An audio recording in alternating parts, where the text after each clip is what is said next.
बॉलीवुड की evergreen actress रेखा का फिल्मी सफर तो शानदार रहा ही, साथ ही उनकी पर्सनल लाइफ भी काफी दिलचस्प रही है। रेखा भले ही बेहद खूबसूरत हैं, लेकिन कहीं न कहीं वह अकेली भी हैं। रेखा के पास पैसों की भी कोई कमी नहीं है। वह करोड़ों की संपत्ति की इकलौती मालकिन है।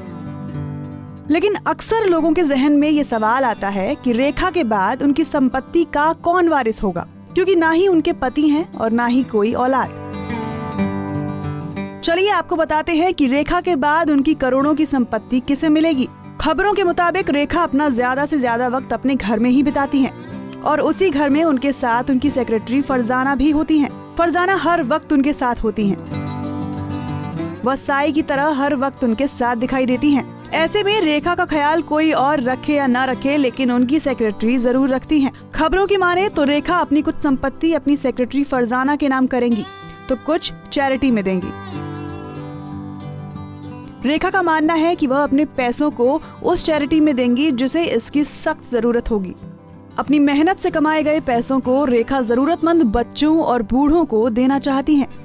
वहीं दूसरी ओर फरजाना ने रेखा का हमेशा ख्याल रखा है और वह उनके काफी करीब है, तो एक्ट्रेस उसे अपनी आधी संपत्ति देंगी।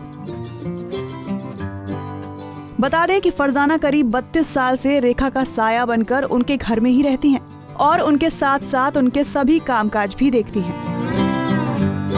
खबरों की माने तो रेखा के बेडरूम में भी सिर्फ फरजाना को आने की इजाजत है।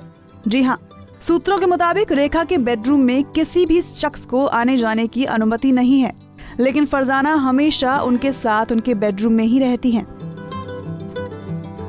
हालांकि दोनों के संबंधों को लेकर कई अटकलें लगाई गई और उनके चरित्र पर उंगलियां भी उठाई गईं, लेकिन रेखा के लिए फरजाना चुपचाप सब कुछ सहती आईं। राइटर मोहनदीप ने अपनी बुक यूरेका में लिखा है कि रेखा के पति मुकेश की मौत का कारण भी फरजाना ही थी। दरअसल फरजाना रेखा की लाइफ में उस वक्त आई थी जब उनकी लव लाइफ पूरी तरह से बर्बाद हो चुकी थी।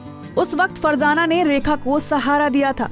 तब से लेकर अब तक फरजाना साई की तरह हर सुख और दुख में रेखा के साथ हैं, जिस वजह से कभी रेखा को बाइसेक्सुअल का नाम दिया गया तो कभी सेक्रेटरी से अपनी भूख मिटाने वाली औरत कहा गया।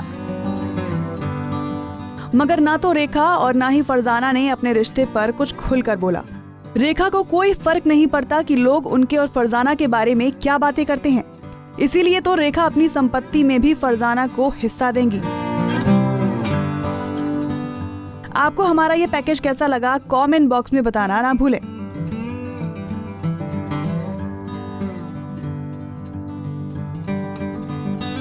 नारी से जुड़ी मोर अपडेट्स के लिए हमारे इंस्टाग्राम को फॉलो, फेसबुक को लाइक और यूट्यूब चैनल सब्सक्राइब करना ना भूलें।